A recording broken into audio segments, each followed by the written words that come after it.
Welcome to the Recovery Bros Podcast. It is a weekly YouTube show where two guys in recovery, myself, Adam Sudd, and Doug Bopst, translate addiction and mental health science into simple systems young men can actually live through honest conversation, practical frameworks, and real-world reps. Doug, what's up, bro? My dude, how you doing, man? I'm good. Excited to talk about today's topic.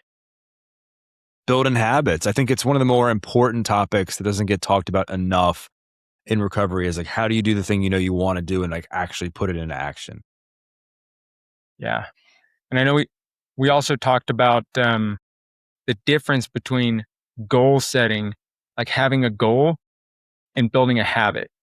Like people are very interested in defining their goal, and then they'll say, well, what I'm trying to do today is I'm trying to achieve that goal. It's like, well, that's not really the best strategy. In my opinion, the goal is, your long-term outcome. The goal you would hope to achieve over the course of time allows you to see what are the necessary habits that you need to start building. The habit is the aim every day, not the goal. Yeah, and I think what happens too is people aren't really taught how to take the goal and then compartmentalize it, break it down, and break it down into how do you build habits. And I think the other issue, especially with addiction recovery, is that habits become harder to build because you're so used to that instant gratification when you're taking those actions from the actions you were taking before, that these small, mundane, boring, tiny habits don't generate the same effect as some of these other actions you were taking before. Yeah. Yeah, I completely agree.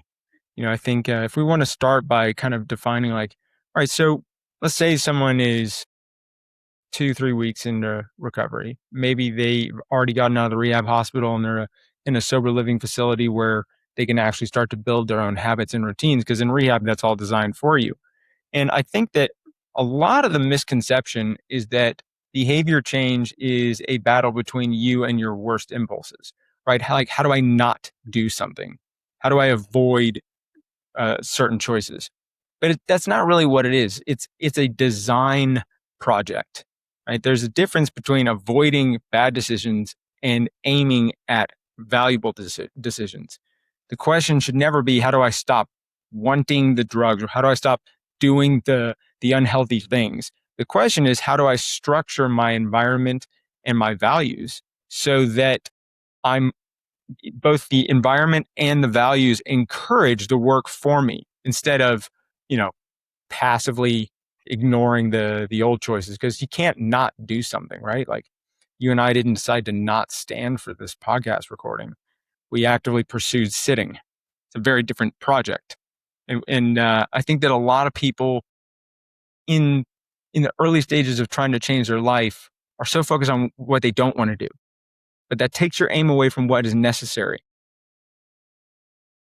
Well, and I think if you look at it from the recovery standpoint, there's a reason that one day at a time, and there's a reason that one day at a time is so important when it comes to addiction recovery.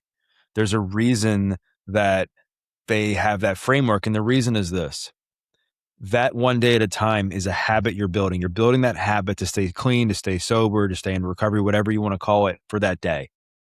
And then you check the box, and that builds discipline, that builds confidence, that builds momentum in the right direction. If you were to, because the goal, of course, the goal for somebody who's severely addicted to drugs is to never use that substance again. Of course, that's the goal, right? But if that's all you're focused on is the goal itself and not the habits, you will fail, because you will look at that goal as being so insurmountable, so challenging, so overwhelming, because you don't have the current tools or foundation like that. That goal doesn't make sense to you right now because you don't have the foundation to allow it to make sense. And the way to get to that point where it starts to make more sense is to stack those days, is to build those habits and develop the habit of not needing to use drugs, develop the habit of other alternatives. It's a really good point you're bringing up. When I had a conversation with Doug Lyle, he's an evolutionary psychologist, we were talking about he brought up the topic of something called passive recovery, which is where someone is trying to actively not use every day. So they're taking on a passive project of just not doing something. And when you look at the data on that, it's really poor. The outcome data is really poor on that. If I want to, my goal is to never use again, so I'm going to focus on avoiding use. The better strategy is something he defined as active recovery, where you are actively participating in very deliberate and specific behaviors every day that make not using easy. And so those are the habits that you would build, whatever those things you decide that they're going to be, whether it's going to meetings, going to the gym, whether it's being of service to some kind of volunteer work, whether it's um, you know uh, um, going back to school, whatever the thing that you're doing, the choice that you would make and actively participate in, those are the habits that are going to make not using far easier. There's actually some really good research on this when it comes to addiction recovery that the habit of not using is a poor strategy. The habit of participating in things where use doesn't happen is a successful strategy. And then your values and your priorities would help you dictate what are those choices going to be, like what kind of life you want to live, what you're interested in, how easy it is to do it, whether it causes friction or ease, that kind of thing. Yeah, you bring up a good point. I think you have to put up guardrails in your life to help you not put yourself in a situation where you would use, meaning, especially early on in recovery. I mean, I think when you get some time, this changes. Early on, if you're somebody that was an alcoholic, I think going to a bar is a bad idea Agreed. because of the temptation. Because typically, if you're there, there's going to be some memories and you're going to see people and you're going to fall, you could be tempted into doing something you don't want to do. And so you want to put up guardrails. You want to find different things to do during that time. I mean, I know you're a big pickleball player. That's something that I think people find it occupies their time. Um, I think Says that pickling. people, yeah, there's like, you can find a workout class. You can go on a hike. There's sober meetups. You can go to a Yeah. restaurant. I think restaurants are fine. It's the bar, but the bar setting I think is different because you're solely Yeah. going there to drink. And the And you have other to thing ask I would, yourself, what's the point? Why would you go there? The thing to do in bars is drink. That's it. Like, that's like, even if you were to ask yourself, what am I really interested in doing? It's like, well, what I'm trying to do is get myself close to what I'm missing, because I'm missing my alcohol. And I'm hoping that I'm strong enough to just be around it and not use. Good luck. yeah, and that's the catch 22, and I think that's the hard thing is people. Everybody has an ego, right? Everybody thinks they can just outmuscle things and outwork things and just kind of get through on their own and figure out like, okay, I can go to a bar and not use, and I'm going to be able to do it because I know I can, and I know I'm going to be able to survive until something happens. I'll tell you a good story. When I'll tell you two stories about this that I think people will really relate to.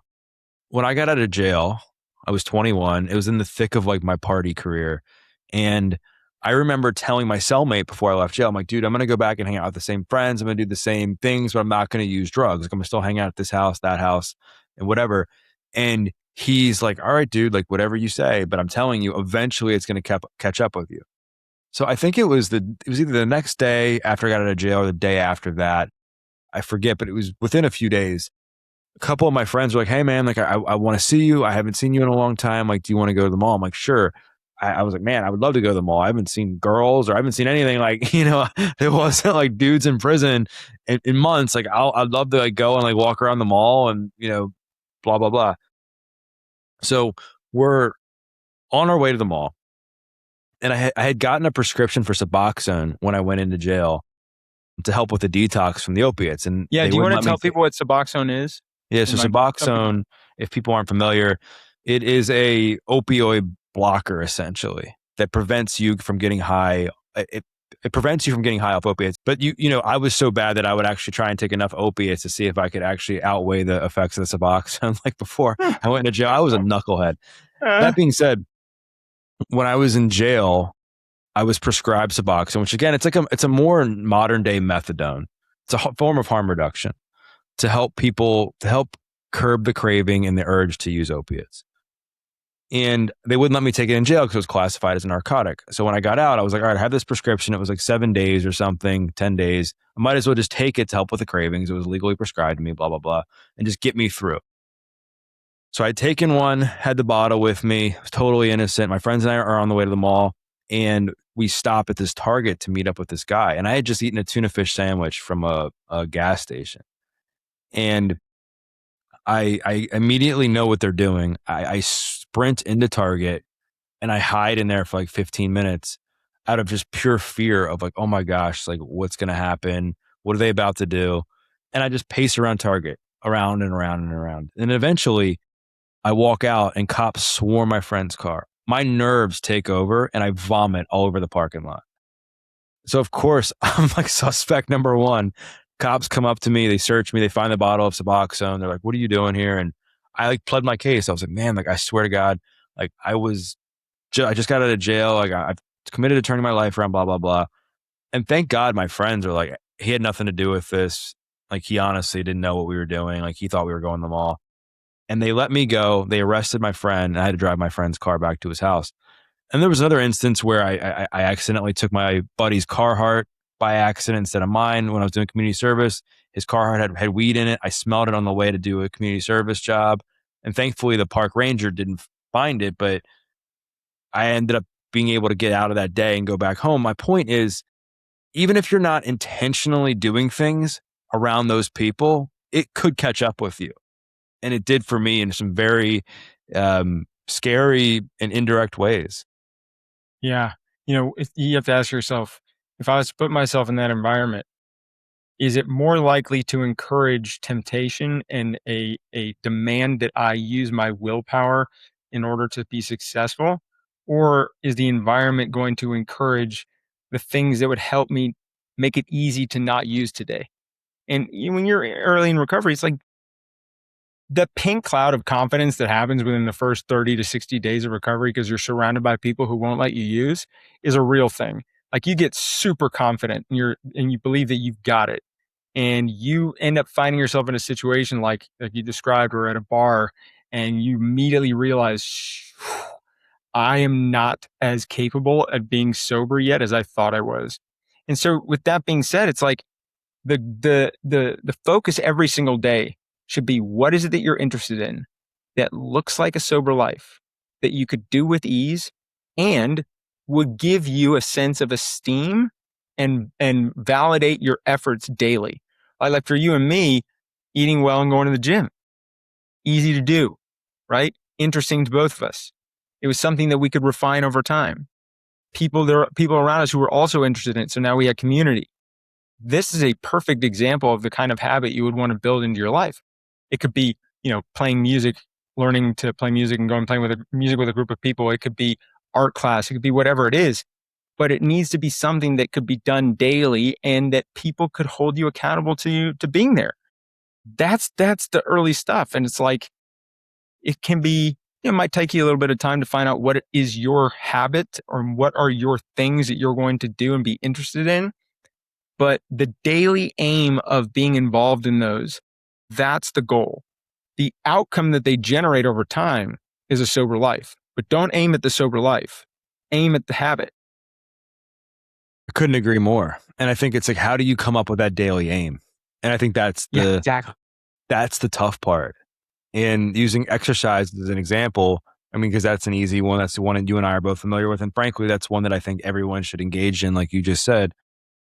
I think the problem becomes we have like our phones and we are scrolling online and we're seeing exercise content or fitness content. And you're seeing a lot of content like go to the gym 3 days a week, 4 days a week, 5 days a week, get 10,000 steps in, eat like this, eat like that. And a lot of that needs to go out the door if you're early in recovery, especially if you're somebody who hasn't exercised. Now, there's certainly people that, and I've met people that are like, oh, I was going to the gym like 5 days a week and still getting high and like doing all these things. And so I'm just going to go back to doing that without drugs. Like those people are rare. It's more the people that they've lost their way. They haven't exercised. They haven't taken care of their health. So you have to find something that's manageable. And the point is not to get intensity doesn't matter. It's consistency at the beginning. So if you just go outside and say, today I'm going to go outside. I'm going to walk for 5 minutes and I'm going to come back in. And then you, boom. Okay. I mean, most people, I would say, unless you have an injury or something, you're like, yeah, that wasn't that bad. That was easy. Like I was a lot easier than I thought. And then the next day, maybe it turns into 7 minutes and then it builds from there. Then by the end of the month, maybe you're walking for like 15 minutes, 20 minutes. And then what that does is not only are you compounding those wins and building discipline and building a foundation, there's going to be a good chance that you're going to be motivated to change other areas of your health. So maybe now you're starting to walk, you're enjoying it, you're telling people about it. And then you're like, oh, why don't you come to the gym with me? Why don't you come in, try a workout? Why don't you try a yoga class? Oh, and then you start searching things on your phone. And this is where it can be helpful to where now you're being like targeted for like, oh, here's some simple ways to get more protein in your diet. Here's some simple ways to better your sleep.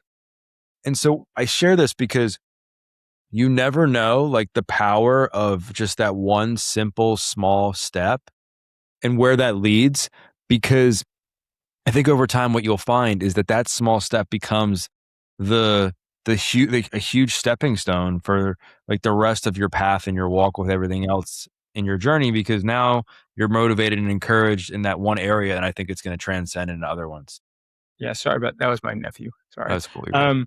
Um, you brought up something that I tell a lot of the clients that I work with, which is everyone has this idea of how much intensity is required, right? Like you got to go to the gym 45 minutes a day, 5 days a week, or you got to do this much, and that's fine, whatever. But it is like you said, it's kind of useless because you're not always going to have the capacity to hit that intensity every day. And so, from my perspective, one of the best systems to use is every day, ask yourself what you think you're capable of. Don't ever change the consistency goal, change the intensity. If today you've got 20%, do the 20% all in, like all in. If you got 80%, do it all in. If you got 100, do it all in. But it's the consistency, the exposure over time. That's what matters. The intensity is irrelevant. If you expose yourself to these things long enough over the course of time, the benefits show up. Maybe for you, it's 6 months versus the other person was 4 months, but who cares? It's like, it's the reps. It's not the intensity. It's the reps. It's the reps, and that's what builds the character. That's what builds the consistency. And eventually, I mean, yeah, you can dial up your intensity when you need to, but when we're talking about habit formation, the way to build habits is to do things consistently over time. It's not you don't build a habit by doing more at once. You build a habit by doing the little things over time. I know for me, like I'm getting back into meditation. And so I've committed to doing this 28-day challenge through this app called Waking Up that was created by Sam Harris. And the reason I like it is because it's giving me a simple habit to do every single day. I can pull up the app on my phone. It's, these meditations are fairly short. I can pause when I need to. I can play when I need to. So that way, if it's like I'm only be able to close my eyes for like 2 minutes, I can come back to it. And I share that because that's just the way it is when you're building a new habit. Like it's not easy. It's certainly not perfect. And what that will hopefully do is over time that those few minutes turn into more and more. And then I'm like, oh, I'm seeing the results of this. I'm feeling better. So therefore I'm going to see more value in doing so. It's kind of like, it's kind of the reason that, and I don't know what the number, you may know the numbers better than me, but I think when you reach a certain point, I'm sure you're longer to stay in recovery than before. And I don't know if that point is 90 days, a year. I would love to see if there's like research on when you hit this point, you're X times Yeah, more likely to stay in that's recovery. And I think the reason is because you see how much better your life is without the drugs. well. There's actually And the some really data. interesting neuroscience on this. Turns out that let's use your meditation habit as an example. When you perform a new behavior, like the first few days you ever did it, your prefrontal cortex does all the heavy lifting. And that the prefrontal cortex is the deliberate, conscious, kind of resource hungry part of your brain. It's expensive to run. Every step of this new behavior requires your attention. So you feel it as effort. But as the behavior becomes familiar, as you do that thing at a similar time in a similar place every day, the control migrates. It moves from the prefrontal cortex down to an area called the basal ganglia. And this is actually the brain's automation engine. Once a behavior lands there, it runs on a fraction of the energy. It runs without your conscious involvement at all. So there was an interesting study that was done by a researcher named Anne Grable at MIT. She demonstrated this by having rats navigate a maze, right? And she recorded the firing patterns of their basal ganglia neurons. At first, the firing is really noisy and continuous. The rats were thinking their way through every step. But as they did the maze over and over again and they learned the maze, the firing pattern compressed. So what started as a noisy step by step process became a single burst at the start and a single burst at the end. The middle, the entire behavioral sequence, the actual navigating was packaged into one unit. It's actually called chunking. And this is that feeling that you get when you do something over and over again in a similar time, a similar place, where eventually you get up, it's just what you do. The time, the location is all of these things are cues that trigger you into action. You're not even aware of all of the steps that you're doing to get it started. And so when you're in recovery, this is a phenomenal thing to think about. If you're going to start going to the gym, pick a time that you would go to the gym with your friends or by yourself that's similar every day. That something cues you into action. Maybe it's like as soon as I finish my breakfast, I'm out the door going to the gym. So now when you put your fork down from breakfast, that action cues your basal ganglia into moving you towards the gym. And if it's going to meetings, the same thing. So what you're talking about, the doing the rep one day at a time, over and over again, it literally changes the way in which the habit happens from a neurological perspective. And I think if people were to look at recovery, that's really what recovery is. It's a constant exposure to making choices that don't look like using until not using becomes something that just happens. Yeah, I'll give another relevant example when it comes to habit formation. I remember like when I first started to eat healthy, when I got out of jail, it didn't become it wasn't like it became almost like subconscious to where I was like a zombie going downstairs and then like making my oatmeal, making my egg whites. It wasn't like it wasn't like I wasn't thinking about it. What happens though, I think, is there's not that force coming at you to try to convince you not to do the thing because you're seeing how much doing that thing actually has helped you. Meaning you understand the value of taking those healthy steps and those healthy habits. So therefore, you're like, okay, this is just what I'm going to do because I know if I do this, I'm going to feel better. Because I think sometimes people, when it comes to habits, people think, oh, am I just? Is it going to be like this subconscious thing? And it's like maybe a little bit. I think the bigger thing that happens is there's not this force of telling you to do something in the opposite direction coming at you when you do things like that enough that prove to you that making those choices and those certain behaviors are actually of value to you. Does that make sense? Yeah, absolutely. I think it's actually a good place to close on. I think if people are listening to this, if you're early in recovery, everyone knows, everyone who's aware that you're doing this knows that your goal is to end up living a life where you don't use anymore. That's fantastic. And that's obviously the end product.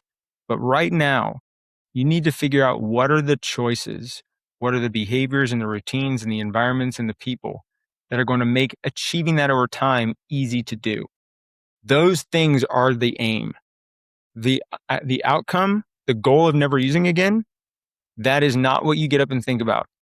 You get up every single day, you aim your sights at the habits and behaviors and environments and social surroundings that make it easy for you to perform in a way that keeps you sober. I agree 100%. And I think to close as well, I would love to give people like a little bit of a framework in case they're watching this and like, hey, like, what do I do? So here's what I would do is I would look at your goals. So let's use fitness for an example. And I would say, okay, if my goal is I want to lose 20 pounds in the next 90 days, I think that's pretty realistic. Yeah, it's pretty realistic for most people. What are the habits that need to be in place to do so? So you would backtrack and say, okay, the goal is then to lose a pound or two a week. That's 4 to 8 pounds a month. And then from there, I know I need to do X, Y, and Z. And so the habits then become, okay, I need to walk this many steps. I need to get to eat like this. I need to do this kind of exercise. What is the first thing I can do to help me get there? It's that 5-minute walk. It's maybe adding more protein in at that meal. It's calling that friend that you know is going to hold you accountable. That's another thing with habits, is finding some way to be held accountability. Who's going to be that person for you? So identify like what the goals are, work backwards and be like, okay, what do I need to do on a daily or a monthly basis? And then what is that first habit that you can take and make that becomes manageable for you at that time? And for a lot of people, it's that walk. Other people, it could be just calling that friend to um, hold them accountable or give them advice on health stuff. Other people, it could be the food stuff. So I think that's where you start. And then you build momentum from there. I think it's fantastic. I think everyone, if you listen to this, that is your homework assignment. Like, use this as a blueprint to start figuring out what's the best thing you could aim at tomorrow and today and tomorrow based on everything Doug just said. And so remember, it's great that you have this overarching goal of never using again. But the habits they have to be something that makes that possible. Doug, thanks for a great conversation. For our audience, if you liked this conversation, please let us know. If you would like any other topics that we haven't discussed, please share those as well. Also, if you have any guests that you would like for us to interview, please make those recommendations. Remember, this show is for you, it's for our audience. And thank you all for showing up.